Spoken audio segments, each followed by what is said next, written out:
नमस्कार प्यारे बच्चों, आज हम करंट अफेयर की कुछ बातें करेंगे। ऑब्जेक्टिव के बाद काफी दिन बाद इस सेशन को लेकर के आ रहा हूँ। ध्यान समझिएगा, ये सारे एग्जाम में काम आएगा जो एग्जाम आगामी होने वाला है। ठीक है, तो छत्तीसगढ़ में इस मैप से आप क्या क्या समझोगे। तो देखिए, सबसे पहले तो यहाँ पर एक स्थान आप सुनते हैं, उसका नाम है राजिम। तो मैं सब कुछ इसमें डिस्कस करूंगा इस मैप में। ठीक है, जैसे स्थान का नाम है राजिम,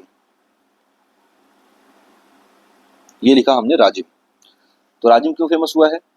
क्योंकि यहीं पर इसे हम लोग कहते हैं पंच प्रयाग कहते हैं। इसे राजिम को कहते हैं छत्तीसगढ़ का पांचवा प्रयाग भी कहा जाता है, और साथ साथ इसी राजिम के अंतर्गत इसे हम कहते हैं कुंभ भी कहते हैं। और कुंभ कहने का मतलब ये है क्योंकि यहाँ पर भी ऐसा धार्मिक स्थल है, यहीं पर है ना, पैरी का प्लस सोंडूर का और महानदी का संगम है, स्थित है। तो तीनों नदियां मिलने के कारण से हम इसे कहते हैं प्रयाग। छत्तीसगढ़ का प्रयाग भी कहा जाता है, साथ में कुंभ भी कहते हैं, और ये तीनों नदियां यहाँ पर मिलती हैं। कहाँ पर? राजिम में। तो हुआ ये है कि इसी में जो आपको याद रखना है कि राजिम कुंभ कल्प का आयोजन किया गया है ना। तो राजिम कुंभ कल्प का आयोजन किया गया है कब? फरवरी 2025 में। और फरवरी में 12 से लेकर के 26 फरवरी के बीच में यह आयोजन किया गया है। ठीक है, और ध्यान रखना कि जो कुंभ कल्प है इसका आयोजन, या ये भी समझ जाओ कि राजिम का जो मेला लगता है, ये लगता है कहाँ, कब से लगता है? माघ पूर्णिमा से लेकर के, ये क्वेश्चन आता है, माघ पूर्णिमा से लेकर के महाशिवरात्रि। माघ पूर्णिमा से कब तक? महाशिवरात्रि तक ये मेला लगता है। फिर देखो, इसी राजिम के अंतर्गत पंचकोशी धाम भी हमको मिलता है। क्या मिलता है अपने को? पंचकोशी। तो पंचकोशी कहाँ पर है? कहाँ पर है बताएंगे? राजिम, जहाँ पर 5 महादेव के मंदिर का केंद्र यहाँ पर मिलता है। कहाँ पर? राजिम में। तो पंचकोशी भी यहीं पर स्थित है। पंचकोशी की यात्रा अगर पूछा जाए तो समझ जाना कि छत्तीसगढ़ में कहाँ पर? राजिम में होता है। ठीक है, यहीं पर माघी पुन्नी मेला भी इसे कहते हैं, माघी पुन्नी मेला। तो ये केवल ना मैं मैप का इस्तेमाल कर रहा हूँ, मैं सारी बातें राजिम की किया हूँ। ठीक है, पंच प्रयाग कहते हैं, प्रयाग कहते हैं, कुंभ कहते हैं, पैरी सोंडूर महानदी का संगम है, पंचकोशी की यात्रा यहाँ पर की जाती है। और कुंभ कल्प जो है ये आयोजन फरवरी 2025 में किया गया, 12 से लेकर कब तक? 26 फरवरी तक। और महाशिवरात्रि माने माघ पूर्णिमा से लेकर कहाँ तक? महाशिवरात्रि तक इसका आयोजन किया जाता है। चलो आगे दूसरा स्थान देखते हैं हम लोग, कवर्धा। तो देखिए, कवर्धा इंपॉर्टेंट है। कवर्धा सबको पता है, कबीर धाम। तो कवर्धा के अंतर्गत ये जो आपको मिलेगा कवर्धा के अंतर्गत, सबसे पहले तो यहाँ पर कवर्धा में हमने मनाना है भोरम देव महोत्सव। तो क्वेश्चन सिंपल सा आता है, भोरम देव महोत्सव ये कहाँ पर मनाया जाता है? कवर्धा में। और देखो, वर्तमान में जो मनाया गया है ये 29वें नंबर का मनाया गया। और याद रखिएगा, ये महोत्सव अक्सर करके मार्च में मनाया जाता है। मार्च 2025 में इसका आयोजन हुआ है। ठीक है, और इसी में जो उद्घाटन अगर देखें यहाँ पर, तो ये छत्तीसगढ़ विधानसभा के जो वर्तमान में अध्यक्ष हैं, है ना, वर्तमान में विधानसभा अध्यक्ष, उनका नाम है डॉक्टर रमन सिंह। तो डॉक्टर रमन सिंह जो है, इन्होंने इस उद्घाटन का, इस समारोह का उद्घाटन किया था। ठीक है, तो ये इसमें ध्यान रखना, कवर्धा के इस भोरम देव को हम कहते हैं राज्य का खजुराहो कहा जाता है। जो खजुराहो जो कि बेसिकली मध्य प्रदेश में है। तो छत्तीसगढ़ का खजुराहो किसे कहते हैं? भोरम देव को कहते हैं, ये भी आप याद रखिएगा। ठीक है, भोरम देव कहते हैं, ठीक है, खजुराहो कहते हैं। तो खजुराहो कहाँ पड़ता है? मध्य प्रदेश। चंदेल वंश की राजधानी कहलाती है, चंदेल वंश का कैपिटल है, चंदेल वंश की राजधानी खजुराहो को बोलते हैं। इस वीडियो को देखो, मैं लिख के पढ़ा रहा हूँ, आप इसको अपनी सहूलियत के हिसाब से 1.2, 1.25 या फिर 1.5 स्पीड में देखिए जरूर, है ना। और ये जो भोरम देव महोत्सव जो मार्च 25 में हुआ है, अभी 29वें नंबर का, तो इसकी जो शुरुआत है, ये शुरुआत हमने की है 1995 से हुई है। ठीक है, तो ये शुरुआत 1995 से अभी 29वें नंबर का हुआ है, मार्च 2025 में हुआ है। इसकी अध्यक्षता डॉक्टर रमन सिंह ने की, जो वर्तमान विधानसभा अध्यक्ष हैं, उद्घाटन किया। और इसे कहते हैं, हम क्या कहते हैं? छत्तीसगढ़ का खजुराहो। तो आपसे करंट से पूछ सकते हैं, 29वां संस्करण है। आगे चलते हैं हम लोग, फिर ऊपर चलते हैं सूरजपुर। तो सूरजपुर में यहाँ पर एक मंदिर है, बहुत फेमस है, कुदरगढ़ देवी का मंदिर। तो कुदरगढ़ देवी का जो मंदिर है, इस मंदिर में मेला लगता है चैत्र नवरात्रि में। अब माता का मंदिर है तो चैत्र नवरात्रि में यहाँ पर लगता है ना, मेला लगता है। कुदरगढ़ देवी का मंदिर कहाँ पर है? सूरजपुर। तो ये ध्यान रखना है। इसे हम कहते हैं माँ कुदरगढ़ी धाम भी कहा जाता है, माँ कुदरगढ़ी धाम भी कहते हैं। ठीक, इसमें जो आयोजन हुआ है ये हुआ है अप्रैल 2025 में हुआ है। उतना डेट हमको नहीं याद रखना है, जिसमें ज़्यादा ज़रूरी नहीं है। ठीक है। और देखो, छत्तीसगढ़ में जो टूरिज्म को बढ़ावा देने के लिए इस मंदिर को एक योजना से जोड़ा गया है। उस योजना का नाम है प्रसाद योजना। तो प्रसाद योजना के अंतर्गत छत्तीसगढ़ के जो धार्मिक स्थल हैं, मान लो पूछा जाए प्रसाद योजना क्या है, तो राज्य के धार्मिक स्थलों को फेमस करने वाला एक सर्किट, ठीक है ना, ये आपको यहाँ पर दिखेगा। जितने स्थल आपको दिखेंगे तो उन सारे स्थलों को जोड़ने का काम है। उसमें इसको जोड़ा गया, किसको? कुदरगढ़ देवी, जो कहाँ पड़ता है? सूरजपुर की फेमस एक धार्मिक स्थली है। ठीक, फिर चलते हैं हम लोग। यहाँ पर स्थान का नाम है रायपुर। रायपुर है ना, राजधानी रायपुर। तो राजधानी रायपुर क्यों फेमस हो गया? रायपुर तो वैसे फेमस है ही है। तो रायपुर के शहर में मार्च 2025 में, ये बहुत साल बाद हुआ है, 25 में हमारे छत्तीसगढ़ का 8वां प्रांतीय सम्मेलन होता है। किसका? तो राजभाषा आयोग का, है ना। राजभाषा आयोग बेसिकली फेमस इसलिए है क्योंकि छत्तीसगढ़ी को राजभाषा का दर्जा दिलाने का काम करता है आयोग। तो ये बहुत सालों बाद 8वां इसका प्रांतीय सम्मेलन, कैसा सम्मेलन बोल रहा हूँ मैं? प्रांतीय सम्मेलन 8वें नंबर का कहाँ पर हुआ है? रायपुर में वुड कैसल करके एक होटल है। कभी जाएंगे रायपुर तो आपको दिखेगा, हालांकि थोड़ा सा अंदर है, वुड कैसल करके, तो प्रीमियम होटल है। तो इसमें अध्यक्ष जब हुए, प्रांतीय सम्मेलन हुआ है, तो बिल्कुल पूछेगा अध्यक्षता किसने की। क्या पूछेगा? कौन सा नंबर का? 8वें नंबर का। कहाँ पर हुआ है? रायपुर में। तो इसके होटल का नाम तो नहीं पूछना चाहिए क्योंकि निजी प्रतिष्ठान है। इसमें जो अध्यक्ष बने वो बने श्री रामेश्वर वैष्णव, ये प्रमुख साहित्यकार हैं। तो श्री रामेश्वर वैष्णव जो है, ये इस रायपुर में हुए 8वें छत्तीसगढ़ राजभाषा आयोग प्रांतीय सम्मेलन के अध्यक्ष बने। ठीक है। इसका शुभारंभ किया किसने? तो शुरुआत जिन्होंने किया वो थे हमारे सीएम, सबको पता ही है, विष्णुदेव साय। और कोशिश ये कर रहे हैं कि छत्तीसगढ़ की भाषा को हम 22 अनुसूची में, 22 भाषाओं में शामिल करें 8वीं अनुसूची के, ये इसका पर्पस है। और इसी दौरान इसमें जब पढ़ते हो संविधान की 8वीं अनुसूची, तो 8वीं अनुसूची, 8वां प्रांतीय सम्मेलन, संविधान की 8वीं अनुसूची में 22 भाषाएं शामिल हैं। तो हम कोशिश कर रहे हैं कि छत्तीसगढ़ी को उन 22 भाषाओं में क्या कर दिया जाए? शामिल कर दिया जाए। ये कोशिश है। अगला महोत्सव हमको मिलता है, जो महोत्सव है उसका नाम पड़ता है तातापानी महोत्सव। तो भाई देखो यार, तातापानी बहुत इंडिया में फेमस हुई है क्योंकि ये यहाँ पर याद रखना है जियोथर्मल प्लांट। तो जो जियोथर्मल प्लांट है वो यहीं पर स्थापित है, बलरामपुर जिले में है। ये आई थिंक सबको पता ही होगा। कॉमन क्वेश्चन बनता है कि तातापानी जो स्थान है ये कौन से जिले में? बलरामपुर में।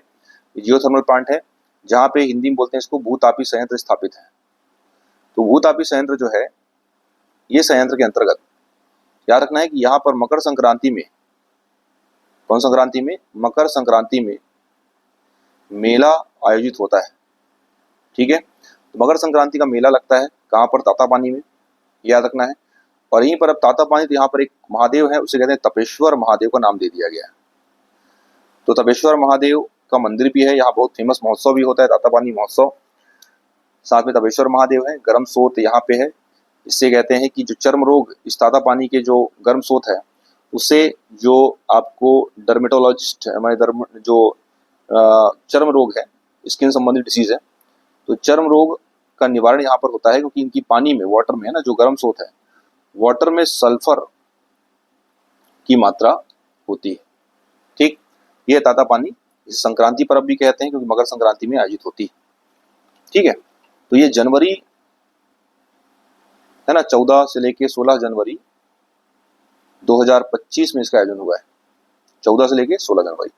अब एक कॉमन सा क्वेश्चन पड़ता है, बस्तर जिले में हर किसी को पता ही होगा चित्रकूट महोत्सव। चित्रकूट जो कि छत्तीसगढ़ का सबसे चौड़ा वाटरफॉल है, और छत्तीसगढ़ नहीं पूरे भारत का सबसे चौड़ा वाटरफॉल है चित्रकूट। याद रखिएगा, लोहांडीगुड़ा तहसील में, लोहांडीगुड़ा तहसील में है, इंद्रावती नदी पर है और 300 फीट चौड़ाई इसकी है।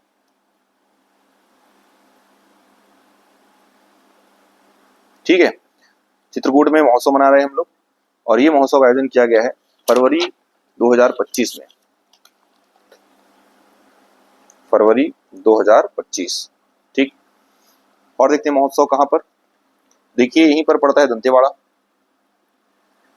तो दंतेवाड़ा में जो एक पुरातात्विक स्थल है उसका नाम बारसूर। तो बारसूर जो है ना, इसका पुराना नाम क्या था, इसका प्राचीन नाम था बाणासुर, बाणासुर।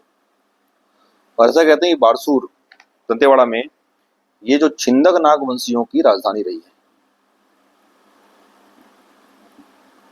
है ना, छिंदक नाग वंशी की राजधानी।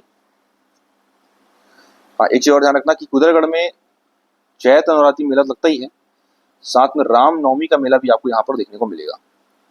ठीक है, तो ये बता रहा था बारसूर बेसिकली फेमस क्यों हुआ है, क्योंकि इसी बारसूर के अंतर्गत हमको एक मेला का आयोजन दिख रहा है, वो है सोनादाई। कौन सी दाई? सोनादाई।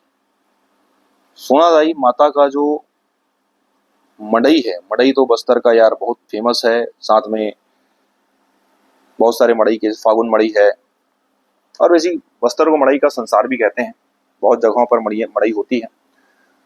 तो यहाँ पर जो सोनादाई माता जो मड़ई है, तो बेसिकली जो इसी का नाम पड़ता है वो पड़ता है मावली माणिकेश्वरी।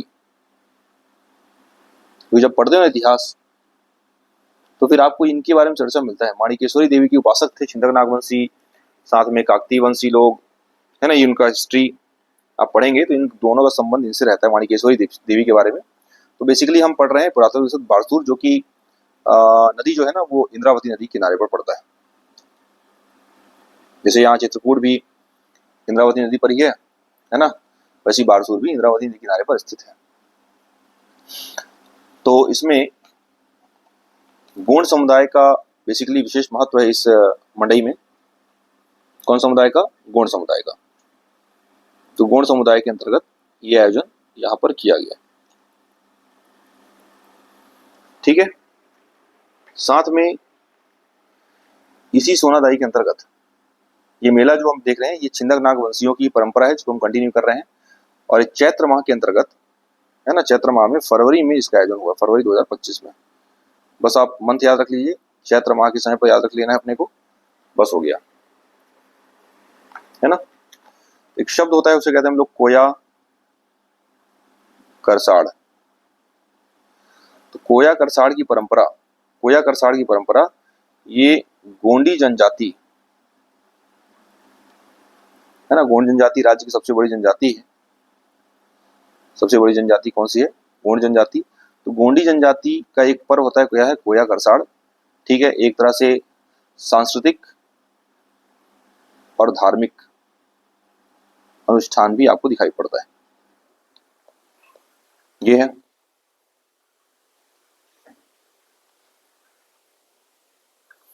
तो कोंडागांव में एक स्थान पड़ता है, उसे कहते हैं हम लोग बोरगांव।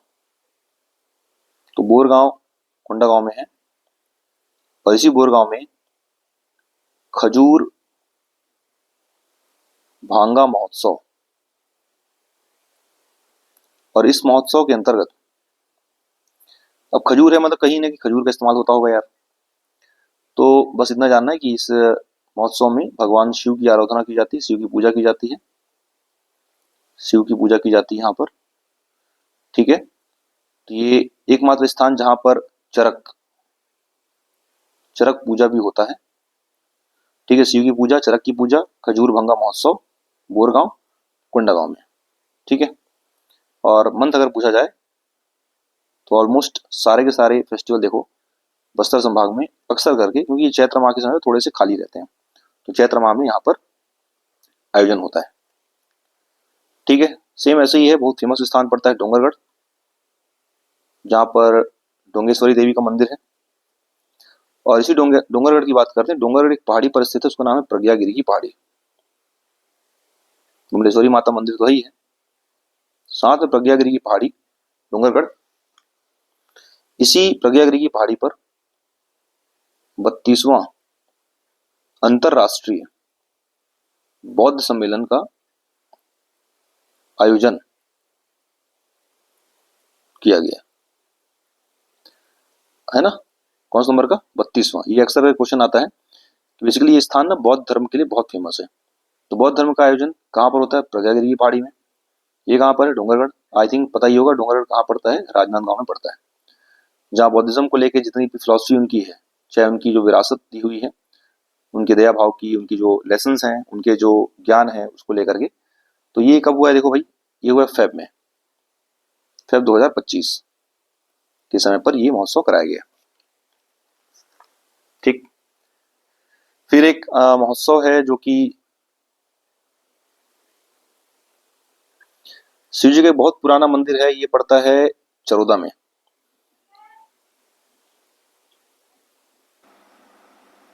ऐसा ही एक महोत्सव हमको देखने को मिलेगा, जैसे कि यहाँ पर पड़ता है दंतेवाड़ा जिला। तो दंतेवाड़ा जिला जो कि एक लैंडलॉक्ड है, भूअवस्थित है, सारे तरफ से राज्यों से मिला हुआ है दंतेवाड़ा। तो दंतेवाड़ा में एक मेला लगता है, उसे कहते हैं फागुन। तो फागुन मड़ई है ना, अगर क्वेश्चन पूछता है कि कहाँ मनाया जाता है, दंतेवाड़ा में। और इसका आयोजन इस साल किया गया है मार्च 2025 में। उतना इंपॉर्टेंट तो नहीं है, फिर भी एक करंट के तौर पे आप इसको याद कर सकते हो। और इसमें जो आराध्य होते हैं वो आराध्य होती हैं माई दंतेश्वरी, ठीक है। ये दंतेवाड़ा शहर में स्थापित है, इसे बोलते हैं दंतेश्वरी माता का एक फेमस स्थान, उनके आराध्य के तौर। और ये आराध्य दंतेश्वरी होती हैं, और इसमें दंतेश्वरी माता का सरस्वती के रूप में पूजा किया जाता है। ये विशेष करके याद रखना है, ठीक है। बाकी इसमें बहुत सारी रस्में होती हैं, देवगुड़ी में छत्र होता है, कलश स्थापना होती है, माता का पालकी है ना, प्रचार प्रसार होता है, वो सब हमको नहीं याद करना है, ठीक है। तो ये दंतेवाड़ा फागुन मड़ई से बस इतना ही अपने याद रखना है, ठीक। फिर चलते हैं बलौदा बाजार, ठीक है। बलौदा बाजार रायपुर संभाग में है, और इसी बलौदा बाजार के अंतर्गत जो एक ब्लॉक है उसका नाम है कसडोल। तो बलौदा बाजार के कसडोल ब्लॉक में यहाँ पर गिरौदपुरी, ठीक है, जो कि सतनाम पंथ का एक प्रमुख तीर्थ स्थल है। तो गिरौदपुरी में जो गिरौदपुरी धाम मेला जो है, इसका आयोजन किया जाता है। और ये मेला जो होता है फागुन पंचमी में, फागुन पंचमी में स्टार्ट होता है, और फागुन पंचमी से सप्तमी तक कायदे से चलता है। लेकिन आयोजन मैंने आप कभी भी ध्यान रखना, फागुन पंचमी का, यहाँ पे देखो फागुन मंडी पड़ा है, यहाँ बोलो फागुन पंचमी, तो फागुन पंचमी में प्रसिद्ध यहाँ का ये आयोजन प्राय किया जाता है। बट इस साल पंचमी सप्तमी के बीच का आयोजन किया गया, और गुरु घासीदास के नाम से होने के कारण से हम इसे नाम देते हैं गुरु दर्शन मेला भी कहते हैं। क्या बोलते हैं? गुरु दर्शन मेला। क्वेश्चन कैसा बन सकता है? गुरु दर्शन मेला का संबंध किससे है? कबीरदास का नाम आएगा, घासीदास का नाम आएगा, तो क्या बताएंगे? बाबा घासीदास, पहला। दूसरा, ये मेला का आयोजन कहाँ पर किया गया भाई? कहाँ किया गया? गिरौदपुरी में। कौन से ब्लॉक में? कसडोल ब्लॉक में। जिला कौन सा? बलौदा बाजार। बात खत्म, ठीक है। यहीं पर हमको गिरौदपुरी में एक जैत खाम मिलता है, ठीक है, जो 77 मीटर हाइट का है, ठीक है। ये शांति का प्रतीक है सतनाम पंथ के अंतर्गत, ठीक है, शांति प्रतीक है जैत खाम। श्वेत पताका इसमें रहता है, ठीक। तो 77 मीटर की हाइट का ये डिजाइन किया हुआ है जैत खाम, गिरौदपुरी में है। प्रदेश का सबसे ऊंचा जैत खाम, जो सतनाम पंथ का एक प्रमुख प्रतीक चिन्ह है। ऐसा ही एक प्रसिद्ध धार्मिक स्थल है जो पड़ता है मुंगेली जिले में। तो मुंगेली जिले में जो एक मेला लगता है, वो एक नदी के संगम पर लगता है। नदी एक फेमस है, उसका नाम है शिवनाथ। और शिवनाथ नदी के साथ साथ जो शिवनाथ की सहायक नदी है मनियारी है ना, मनियारी की लंबाई 134 किलोमीटर है। तो मनियारी और शिवनाथ के संगम पर एक हमको स्थल मिलता है, उसको बोलते हैं मदकू द्वीप। तो मदकू द्वीप जो है ये बेसिकली ईसाइयों का तीर्थ स्थल है।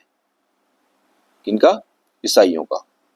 तो ईसाई का तीर्थ स्थल ये मदकू द्वीप है, पहला चीज। और शिवनाथ और मनियारी के जंक्शन पर है, जिला मुंगेली है, ठीक है। और इसमें एक गांव है मदकू द्वीप के पास, बैतलपुर गांव। तो बैतल से पड़ता है बैतलपुर। तो बैतलपुर गांव जो है ये अंग्रेज जमाने में से काफी चर्चित रहा है। तो ये काफी समय से चला आ रहा है। 1909 से ये परंपरा यहाँ पर मदकू द्वीप महोत्सव की शुरुआत हुई है। और अभी जो हुआ है वो 116वें नंबर का मदकू द्वीप मसीही महोत्सव। कौन सा नंबर का? 116वें नंबर का ये आयोजन 2025 में किया गया मुंगेली में, ठीक है। और एक फेमस हमको मिलता है बिलासपुर जिले के अंतर्गत। तो बिलासपुर में मैप तो अब आवश्यकता नहीं बनाने की, समझ में आ ही गया होगा बिलासपुर कहाँ पर है। बिलासपुर में देखो एक होता है महोत्सव, उसे कहते हैं राउत नाचा महोत्सव। तो हालांकि अभी जो हुआ है 2024 में हुआ है, तो राउत नाचा महोत्सव अभी जो हुआ है 24 में, वो कौन सा नंबर का है? 47वें नंबर का।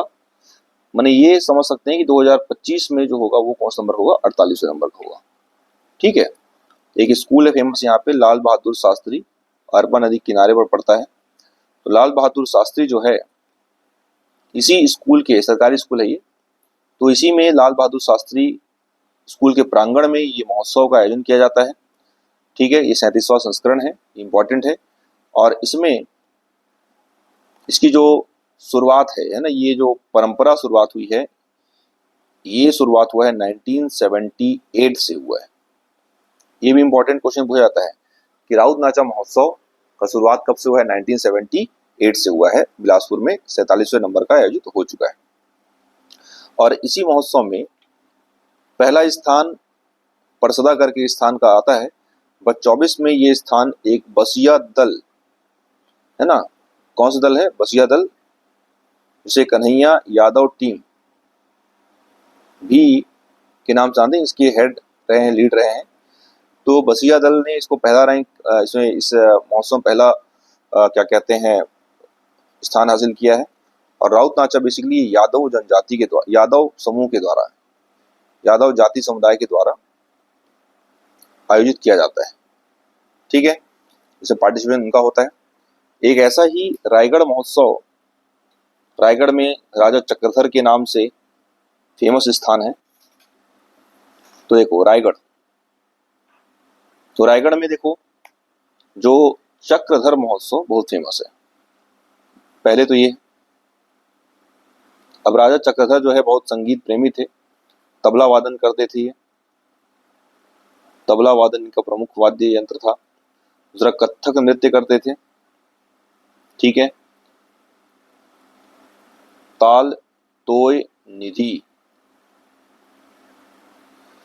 ठीक है, ऐसी किताबें इन्होंने लिखी है। तो जो चक्रधर महोत्सव रायगढ़ में आयोजित किया गया है, ये है 39वें नंबर का। अभी बोला मैं राउत नाचा कौन सा? 47वें नंबर का। अब रायगढ़ कौन सा है? 39वें नंबर का है। और रायगढ़ के चक्रधर महोत्सव की शुरुआत, जैसे वहां पर बोला 1978, वैसी इसकी शुरुआत हुई 1985 से हुई। और रायगढ़ के जिस स्थान पर होती है उसे कहते हैं राम लीला मैदान में आयोजित हुआ है, ठीक, याद रखना है अपने को। इसमें कुछ पद्मश्री प्राप्त करता है, जैसे कि जो हेमा मालिनी है, बेसिकली जो हेमा मालिनी ये डांसर हैं, क्लासिकल डांसर हैं भरतनाट्यम के, ठीक है। छत्तीसगढ़ के डॉक्टर भारती बंधु, ये भी काफ़ी ज़्यादा फेमस है गायन के लिए। सुरेंद्र दुबे, ये हास्य कलाकार, ये सब लोगों प्रस्तुति दी। तो इसमें याद रखना 7 जो पद्मश्री प्राप्त करता है, पद्मश्री है ना पूरे इंडिया के, उन लोगों ने यहाँ पे प्रस्तुति दी। आपको 39वें नंबर याद रखना है, रायगढ़ में चक्रधर महोत्सव आयोजित हुआ है। तबला वादन करते थे चक्रधर, ठीक है, और कथक, और साथ में ताल तो निधि इनकी किताब का नाम है। तो ये प्रमुख महोत्सव में एक और महोत्सव याद रखिएगा, उसको कहते हैं एक मेला है, बेसिकली वो होता है धमतरी जिले के अंतर्गत, है ना। तो धमतरी जिले में हमको जो मेला मिलेगा, उस मेले का नाम है अंगार मोती का मेला। जैसे दुकालू राम यादव यहाँ के जो एक फेमस सिंगर हैं, उनका गाना भी इसमें है कि अंगार मोती मोरदाई वो वाला जो, ठीक है। तो अंगना में भरत ज्योति वाला, तो धमतरी में एक क्वेश्चन शायद आया भी है, माँ अंगार मोती मंदिर। तो इनके नाम से जो मंडई है, जो मेला है, ये धमतरी के पास में गंगरेल डैम है, वहीं पर आयोजित होता है। और अंगारा ऋषि की पुत्री कौन है? तो अंगारा ऋषि की पुत्री विंध्यवासिनी की बहन अंगार मोती को माना जाता है, ठीक है। एक गांव छोटा सा चंवर गांव करके है, चंवर गांव, है ना। ये यहाँ पर संतान कामना के लिए भी फेमस है ये, जिस जिनके पुत्र नहीं होते हैं, बच्चे नहीं होते, संतान कामना की आपूर्ति यहाँ पर होती है, ऐसा माना जाता है, ऐसा एक मान्यता है। तो ये मान्यता वाला है मंदिर है धमतरी का, माँ अंगार मोती, ठीक है। तो ये कुछ महोत्सव हुए हैं जो आगे आगामी एग्जाम में काम आएंगे, आप इसको बिल्कुल पढ़ें। अगला हम कुछ करंट का कंटेंट लेकर के आते हैं, और इसमें बहुत सारे क्वेश्चन है। राउत महोत्सव, राउत नाचा महोत्सव भी इंपॉर्टेंट है, चक्रधर महोत्सव इंपॉर्टेंट, तो ये सब इंपॉर्टेंट है। चलिए ठीक है, अगले मिलते हैं वीडियो में। थैंक यू सो मच, बने रहिए इस चैनल में।